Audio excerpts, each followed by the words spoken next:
Hello and welcome to the Animation Industry Podcast. My name is Terry, and every time I go to the dollar store, I have this compulsive urge to check out the craft selection and just buy everything they have. My apartment is filled to the brim. Every cupboard I have is filled with craft supplies. I have an addiction, I think. This chat is with Oscar-nominated animator Lachlan Pendragon, who is based in Brisbane, Australia, and who is best known for his stop-motion film, An Ostrich Told Me the World is Fake, and I think I believe it. And if you haven't seen this film and you're a stop-motion animator, shame on you. It is a must-watch for anybody who loves animation, but specifically stop-motion animation. It is quite fun. Now, in our chat, he shares how he stumbled into stop motion, what the industry is like in Australia for stop motion animators, and all the behind the scenes of how he made his Oscar-nominated film. But first, this episode is sponsored by Toon Boom Animation. For over 30 years, Toon Boom has led the global market in pre-production and 2D animation software, serving clients in over 140 countries. And they are doing another giveaway of their software to one of my listeners. This time, it's with a 3-month license of Harmony Premium, which is a value of over $500. To enter this draw, simply fill out your name and email in the form in the description of this chat. It's really that easy. Now, if you aren't familiar with Toon Boom, they are used by the largest gaming and animation studios around the world. It is an all-in-one, end-to-end 2D animation software that allows animators to create cutout and paperless animation in every style. You can start your free trial by visiting toonboom.com or just enter my draw to become the lucky winner of the free 3-month license. I'll be drawing the winner by the end of this week, so be sure to enter ASAP. The link is in the description of this chat. And now, without further ado, let's jump in. Hi, Lachlan. How are you? Hey Terry, how are you? Yeah, I'm great. Nice to talk to you. Great. What is it like jumping on a Zoom call with an internet stranger, being prepared to talk about your professional animation life? Like, what is that on your end? Because I do this I've done this for 250 weeks in a row. So Yeah, and I'm used to are it. you used to it? Yeah, okay. I'm used to it. How's Um, it for you? it's yeah, I'm more used to it than I was maybe 2 years ago. Yeah. I think we're all more used to it, just like COVID and being more used to screens and talking to people through screens. I do prefer in person, but you know that can't always happen. Um, but yeah, there's always that immediate like technological, oh, can you hear me? Like that kind of Right. thing. Well, Um, I also mean, like, pre coming out with your short films that have gained a lot of attention versus post. Now everybody wants to talk to you. Like, how is that? yeah, yeah, it's overwhelming. I yeah, made this short film, um, and was slowly getting traction with festivals over about a year or so. And at that time, you would beg like magazines or like what do you call it? Like Publish. article writing Yeah. people publish yeah to do a story or to do something like that, and it would take a lot of effort for people to do that. Then like immediately after the nominations for the Oscars are announced, they all come in flooding, and you suddenly can't do them all, and you've got to yeah, Did you ever you get say, thrown "Oh, you into didn't it want to talk to immediately. me before, but you want to talk to me now"? No, thanks. um oh no, I'm not. I mean, um no, that was it was no time to be like that, I don't think. um So like, but the film stays the same. I mean, I feel like we're jumping all over the film's place. the same, The exactly, film yeah. stays the same. You're the same person. It's just the media attention switches suddenly. So like, people really didn't give you the time of day before? Did they even check out your film or anything? Or like, um I think, yeah, there's still the I think the right people still like liked it, the people who did look at it, and yeah, it was just I think the like animation people liked it and stuff like that. But I think with the Oscars, it uh the general people know what that is, and I Yeah. think that's when just normal news outlets um catch wind of it and want to do something. Okay. um So maybe we should, sorry to sporadically jump on you, but maybe Good. we should back up a little bit and talk about, growing up in Australia, right? Like how much stop motion is there as an industry or like influence? Like when I like growing up in Canada, I can't even think of any Canadian produced off the top of my head. I'm sure I can think of a couple, but like there's not a lot of stop motion influence in Canada. It's mostly from the UK and United States. And like after high school, I was like, there's no chance for me to get in stop motion. There's no opportunity here. But like, so I didn't even bother. But like Australia, like tell me about why you decided to pursue stop motion and like what the industry was like there.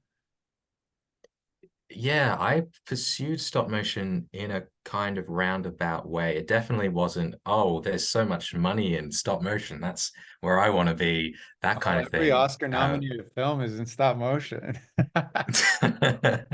I think like originally I thought I would go into live action. I think that was where it Hmm. first started. Like I really enjoyed um, making films on the weekend, playing with cameras and stuff like that. And so I applied to film school out of high school, but I didn't get in to the film program. So I had animation as like my second preference. It's like, okay, that's a different way of making films. I had made an animation in high school and enjoyed it, like a clay animated thing. And enjoyed that process. I think I didn't realize at the time that that would lead anywhere, but I was studying it and learning as much as I could. And I think that's yeah, all it was in the beginning was just okay, I'm just going to learn a bunch of stuff and see what connects and what fits the best. Um, I didn't really return to stop motion until like my second or third year at university. Um, and that's kind of where it made sense. Like I tried 2D and 3D, Hmm. and they were really interesting. And I then later used a lot of those tools in the stop motion work that I did. But when I got back to stop motion, it clicked, and I think the problem solving of it was finally felt right for me. Maybe because it is sort of this middle ground between live action filmmaking Yeah. and animation. You're still like using cameras and sets and stuff like that. You're just doing it very slow and over a long time. So why? Okay, so you didn't get into the film school you wanted, and this is actually hilarious because this happened to me too. Little known fact Yeah. for people listening, I actually applied to get into directing in film school and got Uh-huh. into accepted into producing instead. And I was like, screw that. I'm not gonna do film at all. Here we are as a stop motion animator. So okay, so like because I've seen your stuff and it's very like character based, which lends itself to live action very easily. So were you just pursuing like storytelling in general? Like what is the best outlet for me to tell these stories? And you started in live action and then tried CG and 2D and then stumbled into stop motion and found that that was like the most holistic place. Yeah, I think it is probably something like that. Where yeah, you want to tell stories and you're finding the right tools that work for you. Um, and I think yeah, stop motion, there's definitely a lot of control over everything because there is still definitely a lot of differences between stop motion and live action. There's similarities of course, but I think the level of control you have over everything is a lot more. You can spend a lot more time in the moment with the puppet and while you're creating those performances. Got you. So you create your thesis film, The Toll, which is like about a guy who's like super bored, I guess.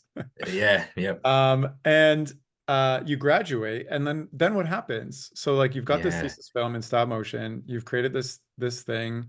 you're graduated. Like, what was the next step for you? Like, did you try to pursue a career, or did you go right into studying your doctorate? Yeah, so I finished my undergrad like bachelor degree, Yeah, and made this stop motion film, and it's like, yeah, that feels right. And then you kind of leave thinking, okay, how am I going to turn that into a career? And where I'm from is Brisbane, Australia, where there's not really a stop motion scene. And so I still felt like I had a lot more to learn, and then I wasn't quite at the level where I could, work on a feature film or join a studio quite yet. And so I continued studying and did another year, um, like an honors degree, which is like another year added onto your bachelor degree. And I treated that as kind of a let's figure out, or like let's keep learning these skills. I'd made this short film, and it kind of was very taxing on, like, I finished making this 5 minute short film and was like, I don't want to make another short film, or like I don't want to go down that road. That's how it felt at the time. And so for my honors year, I was making lots of little, like 15-second, 6-second little micro shorts. And so my thinking there was like, okay, I want to make lots of different things, or like I want to complete a project a lot faster than I normally am with like a 5 minute short film. And so that felt good when you could finish lots of different things in a short amount of time. Like you could do a 15-second thing in a month or a couple of weeks. That felt really good for that year. And by the end, I tried a lot of different things. And then by the end of that year, I had found work as a stop motion animator just through chance, I guess, that they needed a stop motion animator for an advertising campaign, and there's not a lot of stop motion animators around here where I'm from. So I was like, yeah, it felt like I was the obvious fit, and I could step up and do that work. And I did that for a while, and I loved it. It was different again because I could just be an animator, as opposed to previously I was always doing every part of the production. And so that was a nice change of like, I can focus entirely on this one thing, yeah, and do as good a job as I can. But eventually, like, you still have this feeling in the that you're like, I want to have I want to be involved in more. I want to I want to have a say in what the story is, or that was still there. And eventually that work dried up, and I was then back to thinking, okay, what now? What work can I do now? I still felt like I had a lot to learn, and I still loved the stop motion animating of it. And so one of the ways that I could continue doing that was through research, like academic research. I could go back to university as a researcher, and I could choose to do stop motion, depending on what the research was. So it was kind of this roundabout way of finding ways that I could continue developing this skill that I enjoyed, knowing full well that it's not a lucrative endeavor, or it's very difficult to find work in it. But I just had that itch of like, yeah. that's what connected the most, like constantly, throughout my career so far, and even to this day, I have those thoughts of like, is now the time to switch to CG animation, or something else, Listen, there's so many people in CG already. Like, you're going to compete against all of them. But let me ask you this. So like, you finish your thesis film, which is 5 minutes, which is Yep. a huge production, like stop motion 5 minutes. You're doing everything. You're character building, you're set designing, you're edit, blah blah blah. And then you spend a year just making very short videos. What was the difference in what you learned versus like handling a large project with like it's 5 minutes and doing everything versus you know, doing short clips? Because there are a lot of people out there who have like their stop motion film dream and they start this huge project and like then there's other people who just do like very short stuff. So like for like social media or whatever. So like for you, like what was the difference in learning? Like how did each one change where you got to now? I think with the like the micro stuff, like 15, 30 seconds, that stuff is like the time constraint, I think is more for freeing, I guess. You're more willing to take a big risk on something, knowing that, well, this is going to be over in a couple of weeks, whereas like I'm not committing as much time to it. Right. Um, So what's like a so big if it risk you would take for something shorter? um I guess like either it's a technical thing, like a stylistic choice, or a technique that you want to try out, but not sure if it's going to work properly. You can do that on a 15-second thing, and if it fails, that's fine. You know, it that at least you learned something. And I think story-wise, you yeah, you weren't workshopping it as much, um, because of the time constraint, and because I guess it was like in like I always like to try and make my animations feel somewhat spontaneous, or like in live action where you know, you might go out and film something over the weekend. The animation equivalent of that, you know, you can't really do over the weekend, um, but I still kind of want to capture that as if Yeah. it did happen in a short moment without um It's interesting you say without it that being because overthought. stop motion is all about like planning and control, but you're looking for something kind of magical and spontaneous by doing something very short and a little bit more risky, I guess. Mm. Okay, interesting. I have some follow-up questions on that. But first, I want to know like, so you finish working on advertisements. It was a great experience, but you're like yearning for more specific stop motion. Why would you choose to go back to school where you're paying to go to school versus just do your own thing on your own time? Like, what was the choice to like go back into academia in order to do stop motion versus just choosing to do stop motion? That's a great question. And because I had already done my bachelor and my honors year, when you go into higher degree research, or you do what I did, which was my doctorate, the uni kind of, it goes the other way. They pay you I to figured this was research, gonna and be the answer. they pay for like living expenses and stuff like that. So it was that opportunity of like I didn't have to worry too much about money for time, and I could then invest in developing those skills. So you went to Griffith Film for School, yes, school. Did they have stop motion equipment there? Have they were yes. okay. So there's already somewhat of knowledgeable like I guess profs and technicians who know kind of this stuff. Yeah, yeah. There, it's still a niche within the film school, but there's definitely a group of people who have a strong, yeah, appreciation for it, and knowledge for it.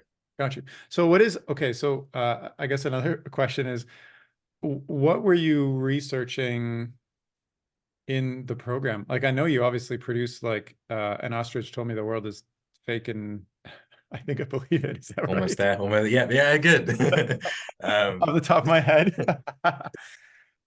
So obviously it put them on the map a little bit too, I'm sure, and they were very probably very proud to have all the attention of, you know, being an Oscar nominated Absolutely, film yeah. coming out of nowhere for the first time, like, you know. Mhm. So, but what was your research proposal? Like, hi, I'm going to research stop motion. Like, I'm just curious. Yeah, well, that's not enough. You can't. Well, I wish that was enough. I'm just researching stop motion.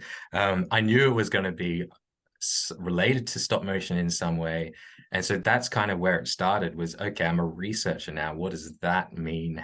Like I have to come up with a research topic. And so it started in a place of okay, what do I like so much about stop motion? Why is it special or different, or what does it have?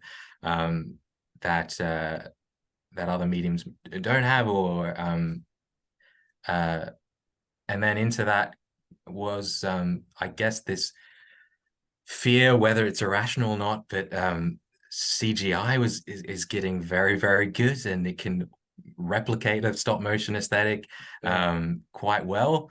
And on the other side of things, stop motion technology like 3D printing and motion control and integration with CG um, is kind of, it's to the point where you can create pretty much anything you want, and it can look great. And it sort of again came back to this question of what is so special about stop motion, or like how do these new technologies influence that?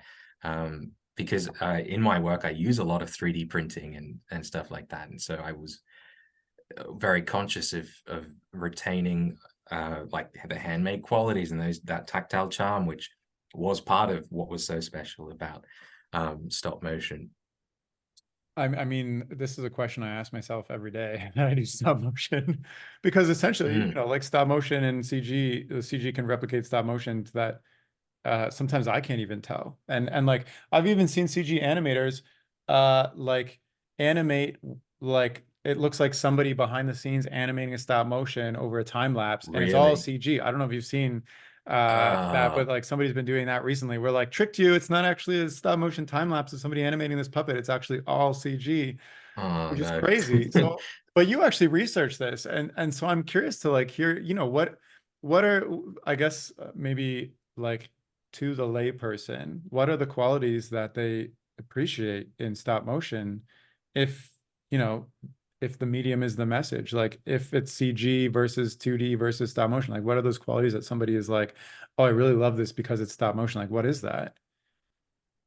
Yeah, there's a lot of different theories or elements that it that it has to do with. The one that I really like is the tactile, Yeah. that's like a tactility of the materials. Um, I can't remember the person who came up with this term, is like the tactile eye, which Mm.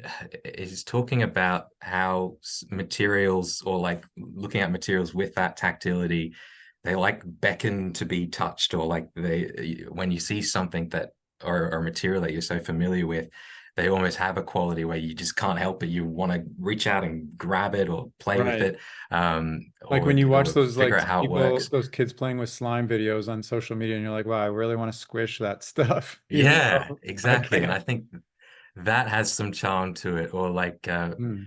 I feel like toy manufacturers must know about it as well, because that's, part um, of that as well.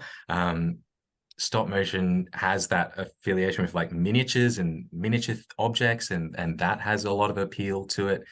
Um, I mean, this theme comes across very clearly in your film, because the whole film is about like breaking the fifth wall, I guess, the of like being created oh by yeah. a person too. So like like for me as a stop motion animator, I super enjoyed it because it was like, this is the stuff that nobody ever sees, the rigs, the behind the scenes, the puppets breaking, et cetera, et cetera. So like, how does I guess like the tactile eye, that makes total sense to me. I've actually never heard that term. I'm going to look it up afterwards. But like, how does that translate into storytelling specifically versus like somebody being like, I want to touch this, versus like, I want to now watch a whole story of stuff I want to touch. uh, yeah, yeah. Like again, it came from a place of research, and so I wanted to come up with like a narrative that basically was ridiculously meta, to the point where it's like constantly reminding you that this is a handmade thing. but then I personally still like those conventional, like character driven narratives where you can have that level of suspension of disbelief, and you can get lost in it and still enjoy the those more conventional narrative things. And so I a lot of my research was, how do I balance those two things? One that's very, very reflexive and constantly is reminding you that this is not real, and at the same time, these are characters, you're starting to care about them, as if they're living and breathing. How do you marry those and and be in that duality of headspace while you're watching the film? That's what interests me, and I think that is why, I was trying to leverage stop motion specifically because Hmm. it inherently has those qualities where you're like, oh, those are real fingerprints, or those are, someone made that. Like it's so ingrained in the charm of the medium. So maybe just like from a production standpoint, I'm curious, like how big of a team, I guess, was the filmmaking, or was it all mostly just you? Because when I look up credits, it says like, your name's all over, you're over it. But I'm just so curious. it's an 11-minute film, and Yeah. I did the puppet making and the set building and the animating.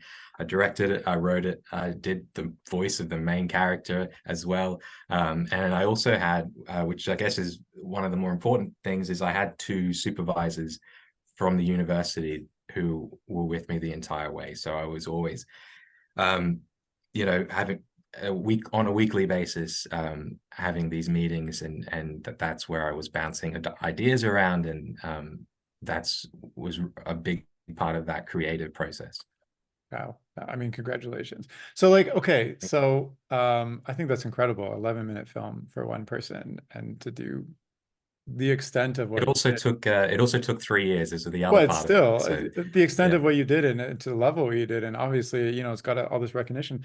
I'm curious though, like, you said before that you had a struggle trying to get media attention towards this film that you spent your 3 years of your life on. That's a huge commitment, and then it comes out and it's does the like you have to spend money to get it screened in festivals, et cetera, and then it started winning some awards.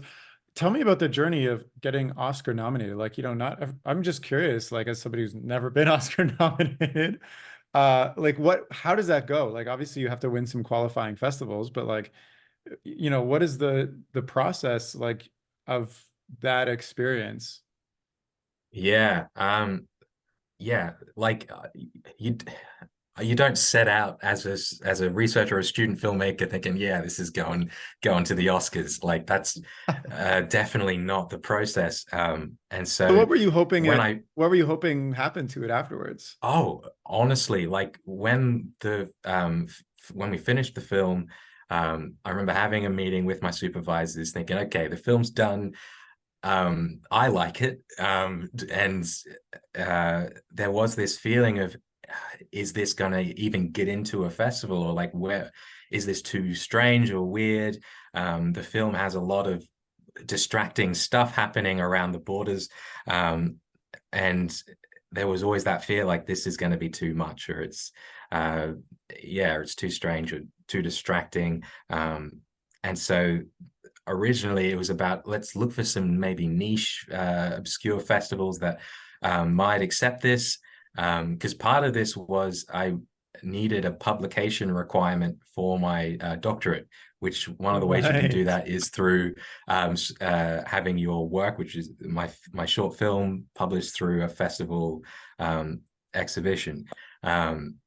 So that was the goal back then, was just to get into a festival, so it's published. And so we sent it out to a lot of different festivals, like student festivals, short film festivals, animation festivals, trying to find an angle of like, okay, it's an animation festival, so there's a lot more spots for animated shorts. Maybe it'll more likely to get into that. So there's all these sort of like strategizing of like, which I don't think any of it worked. I don't know.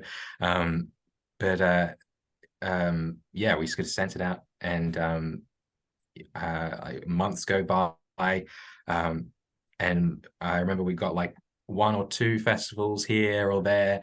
One of the first ones that I got into was an animation festival in Ireland called Animation Dingle, and it was they had a stop motion category, and the judge for the category was Peter Lord from Of course.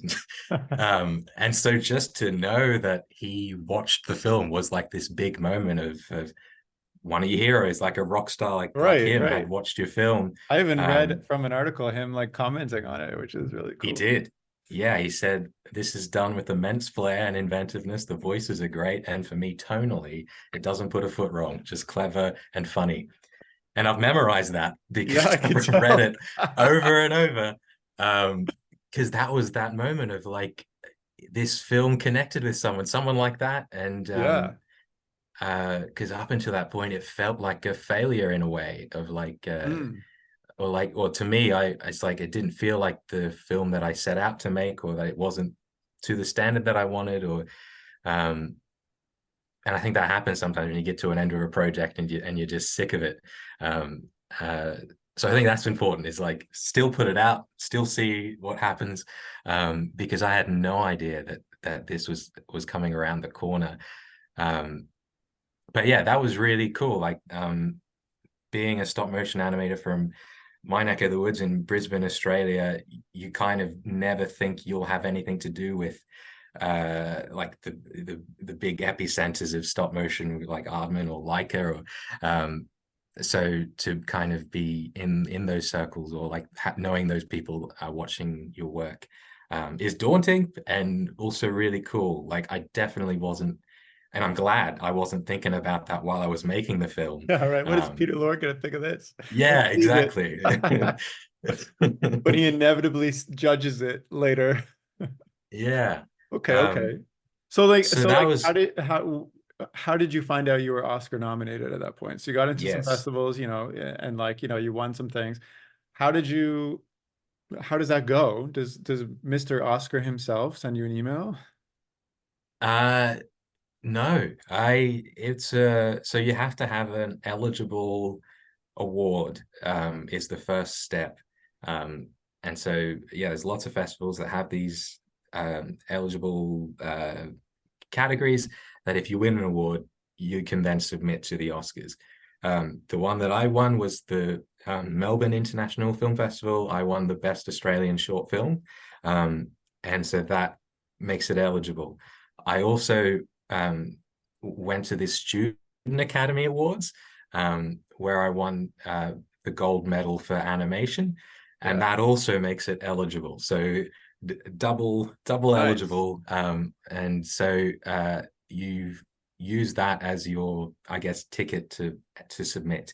And so that was a big moment of like, wow, we've submitted to the Oscars. That's amazing. Never thought that would happen, but that's it. Like that's the nothing else will happen from that. Um, and then you forget about it, months go by, and then you get an email saying you've made it to the shortlist, which is top 15, and Yeah. you're looking at the list and you're like, I recognize these films, like these are like legit proper films. And then you see your film in that list as well, you're like, whoa, like that's incredible. You're like, that's amazing.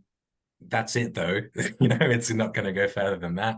um, and then the next step is the nominations, and that's uh, I think you find out uh, around Christmas time, or maybe Yeah, I it's think that's later, right. Yeah. something like that. Oh no, no, that's the nominations you find out live. Right. They announce them. So I was stayed up really late and watched it. Um, and that's a weird moment where you hear your film being read out, and the name of my film is An Ostrich Told Me the World is Fake and I Think I Believe It. So that in itself is ridiculous, and then you're like, oh my gosh, that's it, this is happening.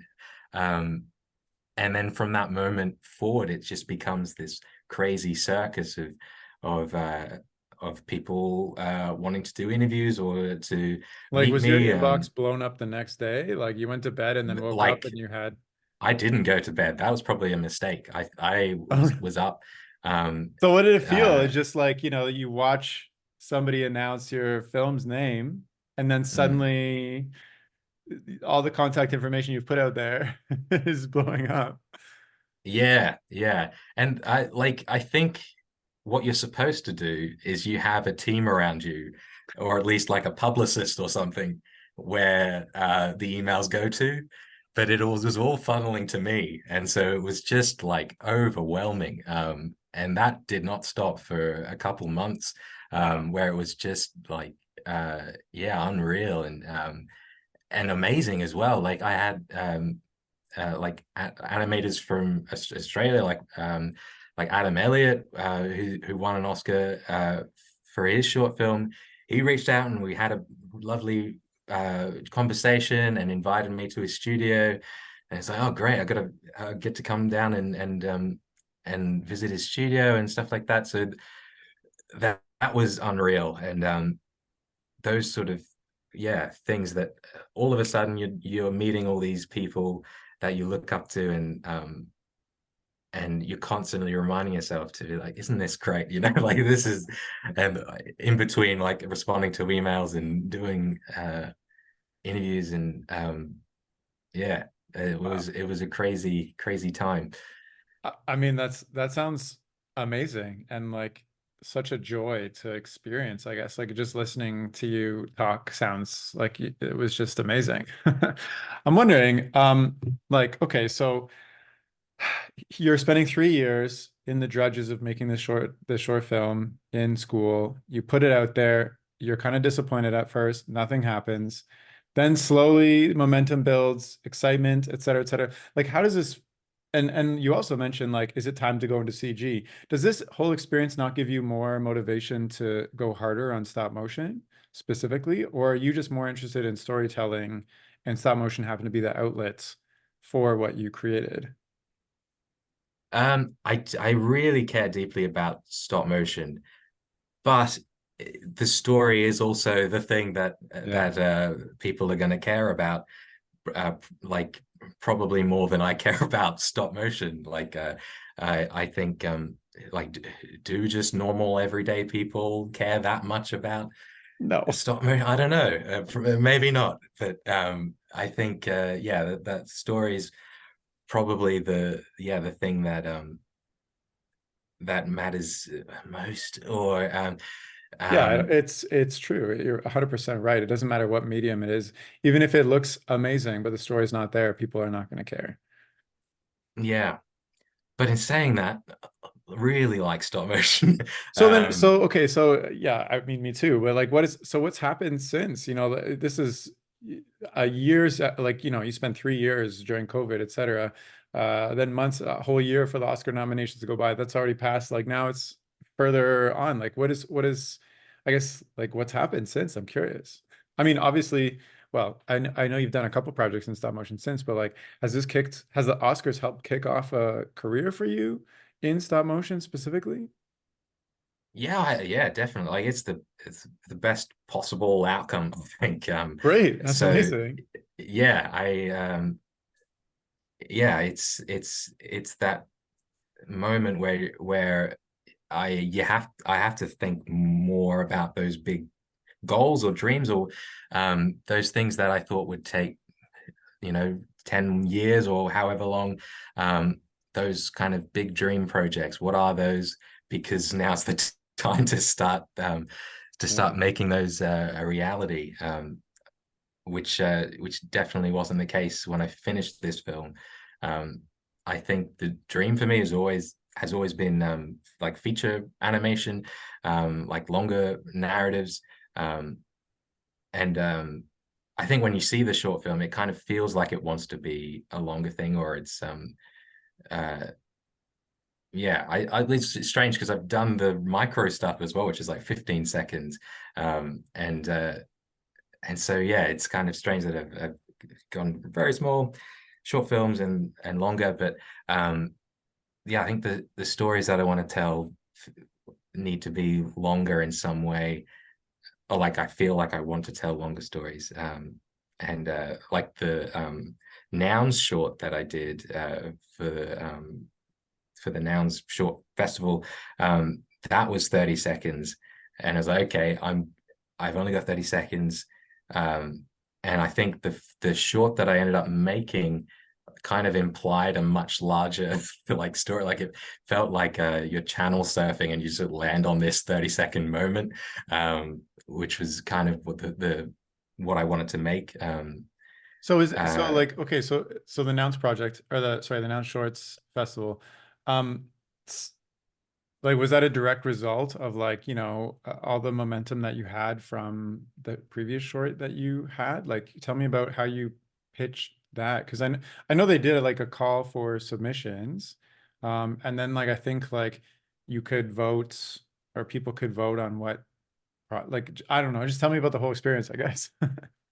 yeah, like yeah, I had met the Stupid Buddy people, like some of the team there, and Oh, they you went to the US, I guess, or they came to Australia? I no, I like a Zoom call, Oh, Zoom like this sort call. of thing. They just, And how did you meet them? You're just like, hey, I want to see what's up. well, my managers set it up, and that's the other thing. I through this whole experience, I now have managers who Wait, um, okay, tell me about having a can manager. do that So, sort of so thing. like a manager just reach out and say like, hello, you've been Oscar nominated. Do you have anybody representing you yet? And like, I would like to do that.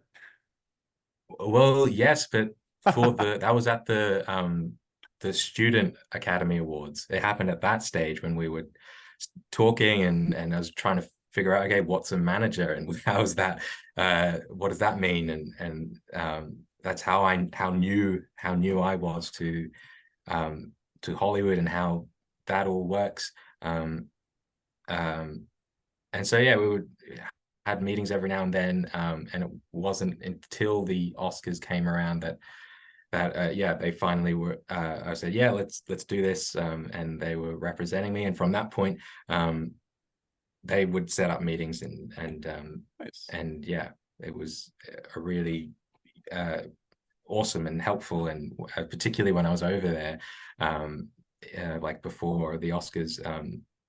That's how I guess I got to meet different people was through my managers setting up Nice. meetings and stuff like that. That's So awesome.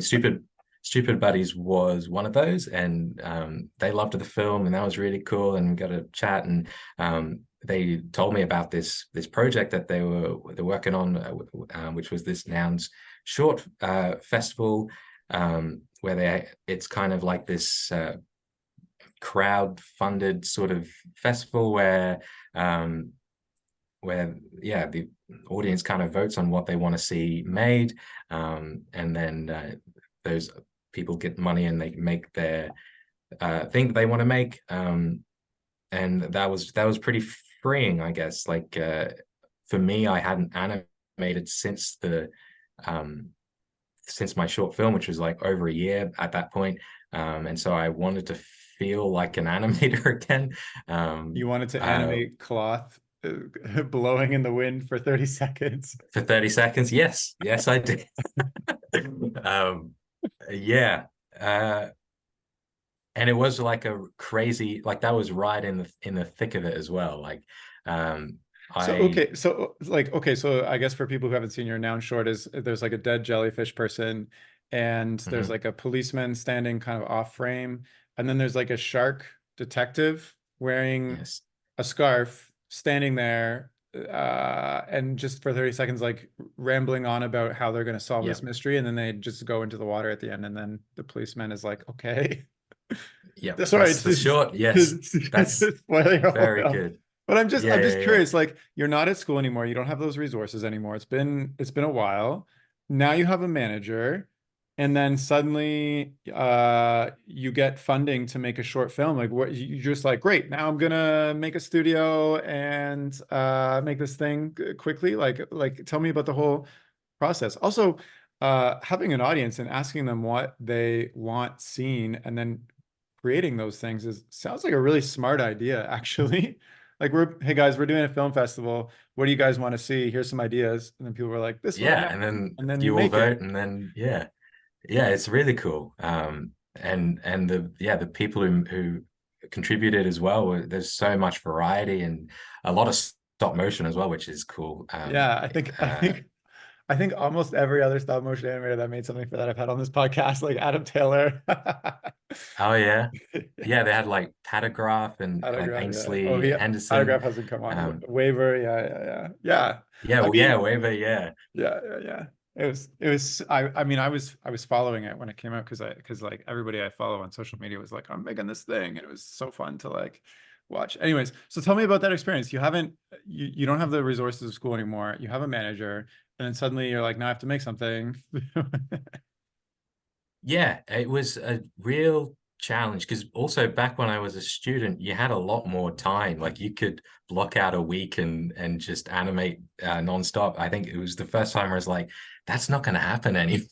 I don't think so. It was kind of the challenge of it was finding moments where I could block off a couple hours here and animate a bit of this and uh, yeah, I think that was the challenge. I spent a lot of the time making this shark puppet, and I think I enjoyed that a lot.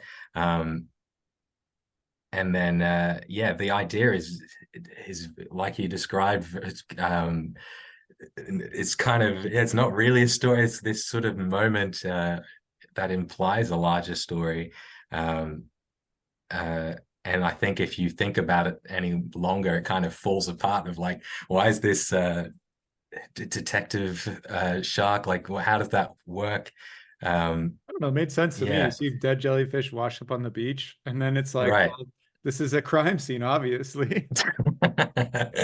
um, but yeah, it was fun to animate again So because like a lot of how long did the full production, because it was 30-ish seconds, how long does that full production take you to make? You said you spent a while, um, you didn't have as enough time as you did in school. Like is that a month? yeah, it was about 2 months, I think, was how much time we were given. Of that time, I don't know Yeah. how much I ended up using. Um, but yeah, it was a lot of like weekends and late nights. Were you working full And time on that?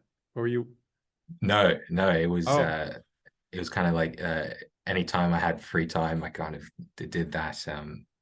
And it was really fun, and it was like a it was because also the other part of it was like you were free to kind of do what you want. Like the Stupid Buddy team, they didn't have any kind of influence over the story. They're like, yep, do what uh, do what you want as long as it uh, included that uh, noun character or a character from the nouns universe in some way, shape, or form. Then that fit the brief. So yeah, it was very freeing, and you could uh, yeah just go crazy with your idea, um, and then you knew that like however many other artists were also making something, so that was really cool. And that all came together at the end in a big sort of collage of different yeah, different little short films. nice. Nice. So, it sounds like you have primed yourself for a career in stop motion. Uh, so you also said you're working. So like, are you working in animation right now? uh uh every now and then, like I did the this nouns short festival, and then there was a lot of off the back of Ostrich. um there were like my film school wanted me to do stuff off the back of that, Hmm. um, to promote their film school, that sort of thing. Um, and then also going around and talking to like film like universities and high school students and going to festivals and giving master classes and that kind of thing So you haven't even had happened. time to settle back down at home, sounds like. Yeah. So after the Oscars, it kind of gave this second wind to the festival run Wow. and a whole new sort of people, a new like group of people were watching my film. And and so yeah, it kind of kept going. And at the same time, like taking meetings with like Hollywood types and yeah, meeting people and talking about what that next thing will be. And Do you know what the you next know, thing is? eventually I will. I'm slowly figuring that out, and going through old notebooks um, and yeah, I think I'll know when I finally. Oh, just ripped my headphones out. When I finally find that idea, yeah, I think it. Yeah, I'm just not there yet. I don't think. That's fine. That's fine. Because like I was curious, like if you have because you started off by saying there's not a lot of opportunity of stop motion specifically in Mm, Australia.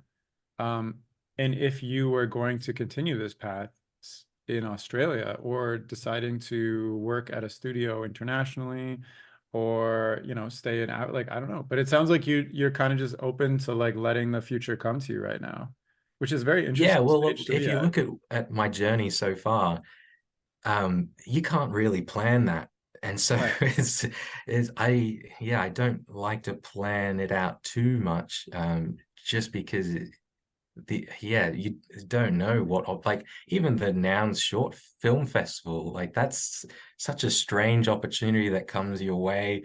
Right. It's like, oh, well, this is really weird and Right, the cool. amount And of like factors uh that have to happen, just coincidences for that to like you had to like win the Oscars to get a manager a year later yeah, I had to meet the Stupid or Buddy to team. meet And the Stupid Buddy team to be introduced to you to this random like I mean honestly yeah. that's like how a career in stop motion, at least for people who don't live in the US and the UK, goes. That's how Hmm. I like the stop motion projects I've got have been like, oh, I joined a creative team of artists who one is like internationally in New York, but they happen to take a mentorship program with somebody in Toronto who is looking for a stop motion animator. And then they like the amount of it's like the most random Yeah, connections. exactly. And you hear And those like, stories so often of, yeah, like, but the you thing is ask a like, stop motion person you how they. mentioned before you want to get into CG, but like everybody does CG, but like, um, Mm, unfortunately, I don't have a full-time career in stop motion. It's more of like I have a full-time career in 2D animation, hand drawn right now for my past couple of right. years, but I take stop motion projects when I can, which usually ends up being one or two or three a year.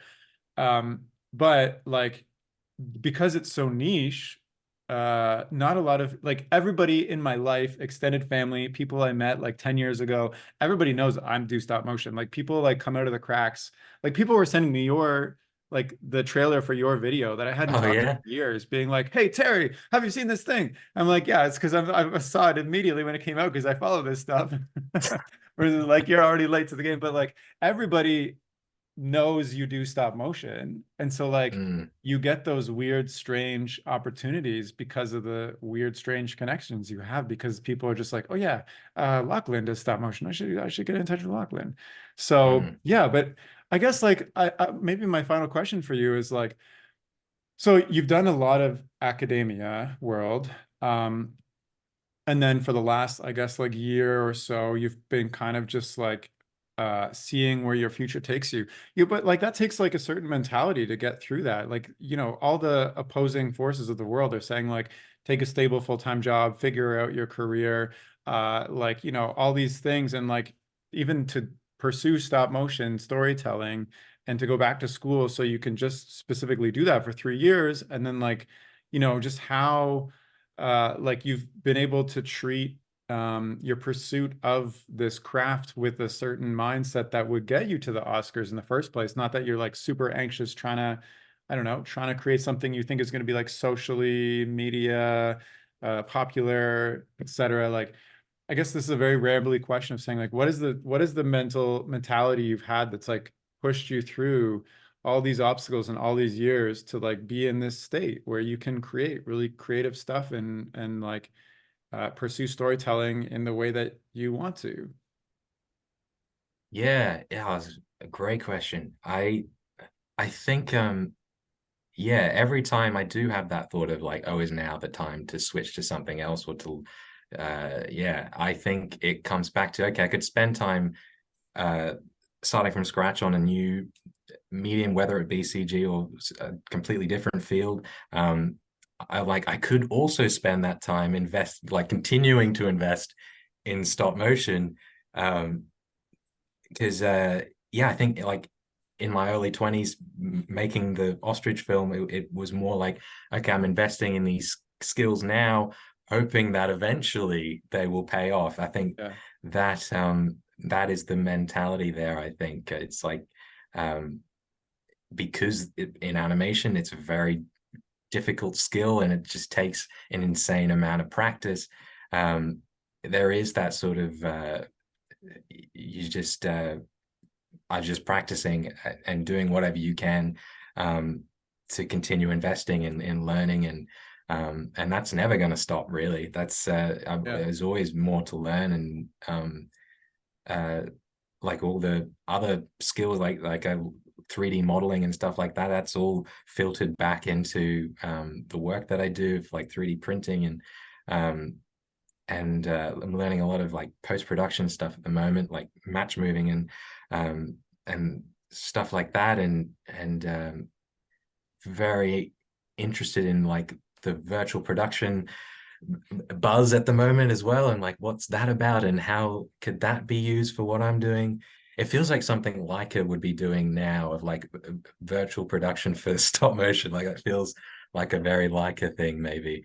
um What do you mean but virtual production?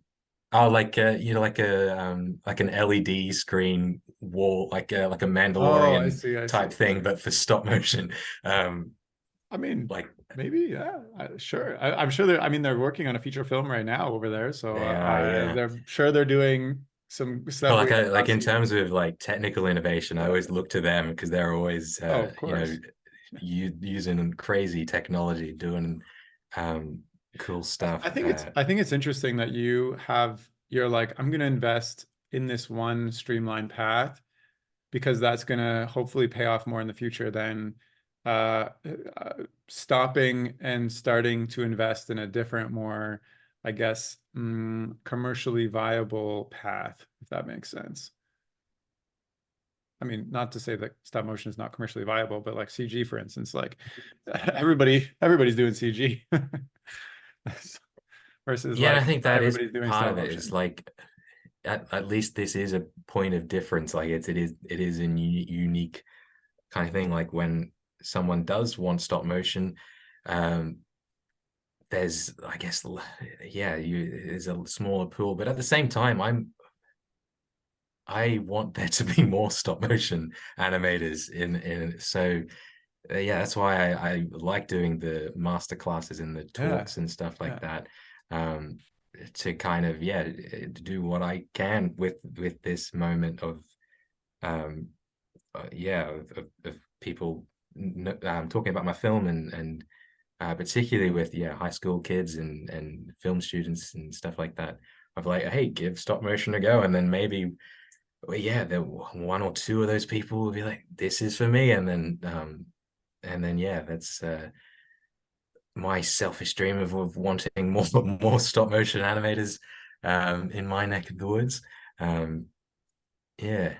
I mean, that sounds great to me, and like, yeah, I'm trying to think back. Like, if I was in high school and somebody came in, or like even university, if somebody came and did a talk, and they're like, "Here's what I've done in stop motion," that would be like so inspiring for me because I'd be like, "Wow, I Mm. like all these things. I like stop motion. I never thought about it as a career, but or even just like pursuing it at this level. But that sounds amazing. So." 100%. Maybe as we're wrapping up, is there any like final thoughts you have for those listening? You know, just hearing your career journey has been super inspirational. Like, you know, you found this medium that you loved, you wanted to tell some stories, you sacrificed a lot. You went back to school because they had the resources and whatnot to pursue this. And then to see, you know, your wildest dreams. You didn't even dream of them happening, which is amazing. Like you know, being Oscar nominated is phenomenal.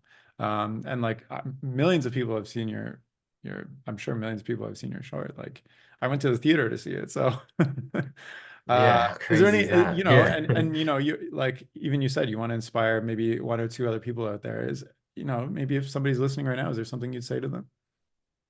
Yeah, give it a go, find something, start moving it around and see if it's for you. It's Yeah. definitely not for everyone, but you know, there's always that fear that it'll disappear or it's too antiquated. But you know, it's at every stage it keeps popping up, and there's still people around who love it, and I think that's what keeps it alive. Yeah, Yeah. Yeah, honestly. And when you do it, you find those other people who love it too, and you connect on this thing. So I exactly. think that's like an added benefit you don't even think of. Like just pursuing this thing you love, you're going to find other people who love it too, and who you would never connect with otherwise. So yeah. All right, Lachlan, Absolutely. is there anything else that you wanted to share before we wrap it up? Yeah, that's all. It's been great chatting with you, and yeah, thanks for having me on. Of course. And if you're listening and you wanna reach out to or follow Lachlan, you can do so by checking out his website, which is lachlanpendragon.com, or checking out his Instagram, which is Lachlan Pendragon as well. And I'll include both those links in the description of this chat. And that's all for now. So thank you so much for listening. Okay, bye.